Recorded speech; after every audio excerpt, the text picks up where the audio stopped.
তো মানে আজি হৈছে 31 ডে আৰু আজি আমাৰ মৰণাটা মাৰিছোঁ মানে মৰণাটো আমাৰ খুৰা এজনেই ট্ৰেক্টৰখন লৈ আহিছিলে ৰাস্তা দি আৰু বোলে ঘূৰাই দিওঁ বুলি কৈ ঘূৰাই দিলে আৰু সন্ধিয়াও হৈ গ'ল সন্ধিয়া হোৱাৰ লগে লগে মোৰ মানে আজি কেইটামান বস্তু কেইটামান অৰ্ডাৰ আছিল যিহেতু মই অলপ বেপাৰ বিজনেছত লাগি আছোঁ অৰ্ডাৰ আছিল মানে এইফালে মাছ 1 কেজি অৰ্ডাৰ আছিল আৰু কবি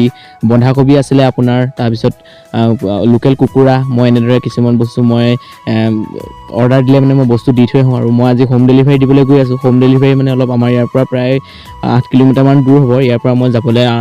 লৈছোঁ আৰু এইফালে আমাৰ লোকেল কুকুৰা দুজনী আপোনালোকে দেখিছে লোকেল কুকুৰা দুজনী অৰ্ডাৰ আছে আৰু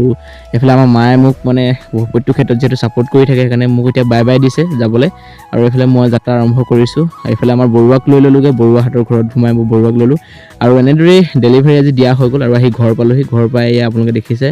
মায়ে ধুনীয়াকৈ মাছ বাছি আছে আৰু আজি মাছে ভাত খাম আকৌ এটা নতুন ভিডিঅ' লৈ অহাৰ প্ৰতিশ্ৰুতি আপোনালোকৰ মাজলৈ আজিলৈ আহিছোঁ জয় অসম ধন্যবাদ।